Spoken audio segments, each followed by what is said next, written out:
سلام خدمت دوستداران عزیز اطفال. امروز اومدیم راجع به این موضوع صحبت کنیم که آیا اسانس عطر ضرر داره؟ بله ضرر داره. با توجه به نکاتی که آخر ویدیو بهتون میگم، این ضررها رو میتونید به حداقل یا صفر برسونید.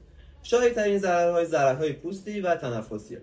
حالا ضررهای پوستی شامل اگزما، کحیر، خارش و قرمزی پوست میشه. ضررهای تنفسی هم شامل تنگی نفس و آلرژی. خب حالا چیکار کنیم که این ضررها رو به حداقل امکان ممکن برسونیم؟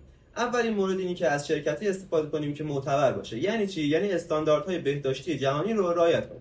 یه شرکت عطرسازی مثل جیولا.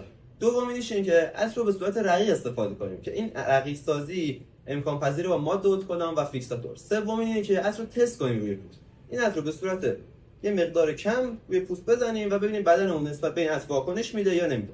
و چهارمین مورد اینه که عطر به دلیل مواد شیمیایی که داره میتونه با هم دیگه واکنش نشون بده. برای همین بیایم عطر توی جای خنک و دور از نور خورشید نگهداری کنیم.